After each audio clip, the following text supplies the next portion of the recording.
Israel has a cold, calculated policy of deliberate, systematic medical negligence towards Palestinian prisoners.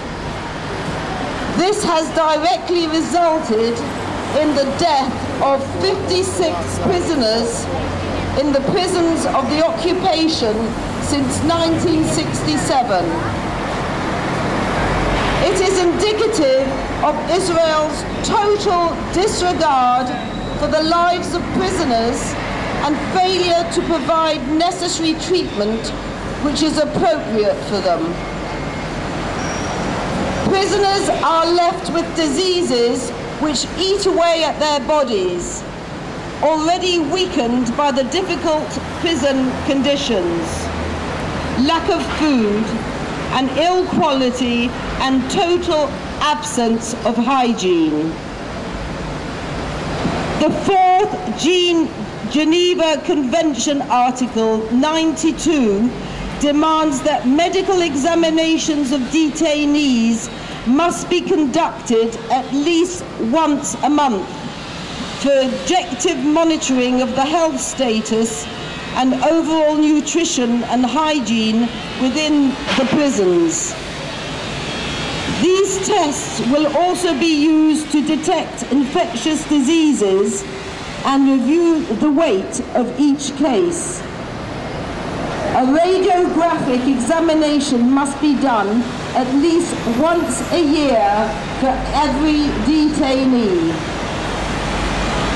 Israel ignores all the conventions, and the doctors are actually involved in the torture of sick prisoners. They do not prescribe the necessary medication to them or provide a true diagnosis.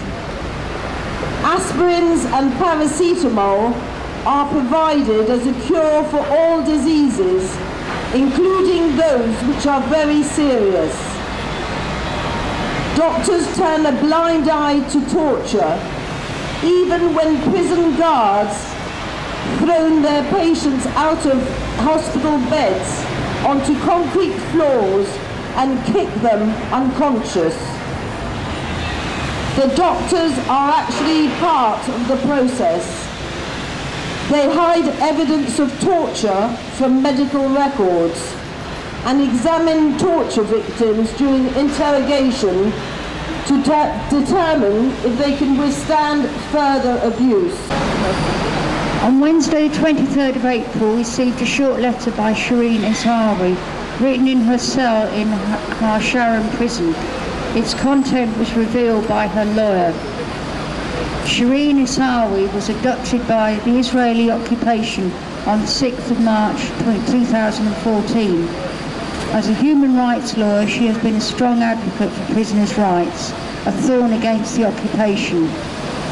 After interrogating her for a full month at Israel's notorious G4S secured torture den, the Russian compound in Jerusalem, they transferred her to the filthy, rat-infested dungeon at Hasharon, also secured by G4S.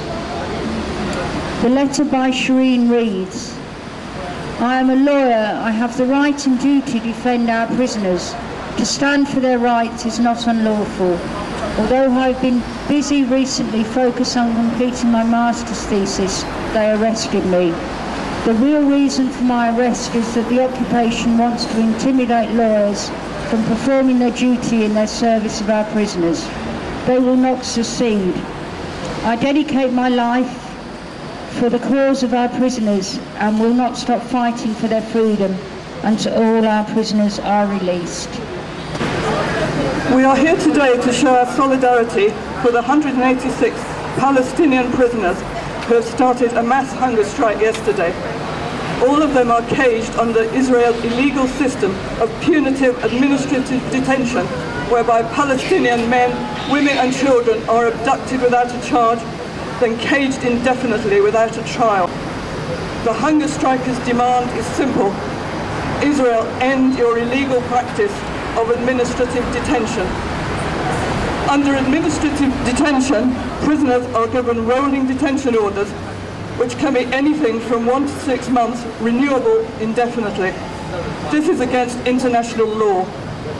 For example, administrative detainee Mazen Netshi has been locked up cumulatively for nearly 10 years without charge or trial.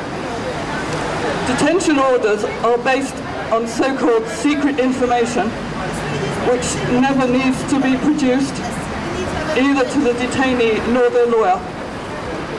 Administrative detention is often used to arbitrarily jail Palestinians where there is no evidence for a trial or for punishment, as in the case of 9 Palestinian MPs. Israel has on average issued over 2,000 detention orders every year between 2007 and 2011. Today there are 186 administrative detainees, the vast majority, 86%, are locked up in G4S secured prisons, most of them having been transferred from the West Bank into Israel in contravention of Article 76 of the 4th Geneva Convention. Today, we are outside the UK headquarters of the British security firm G4S. G4S provides the security systems that keep Israel's dungeons and torture dens operational. We are demanding G4S completely divest from Israel. Stop your complicity in Israel's crimes, in administrative detention, and in the torture of men, women, and children. Without a fight, you can burn up our mosques and our homes and our schools, but our spirit will never die. We will not go down Gaza tonight.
Bon, je suis en vacances en ce moment à Londres et je suis content de voir cette manifestation de soutien aux prisonniers palestiniens et contre la société G4S.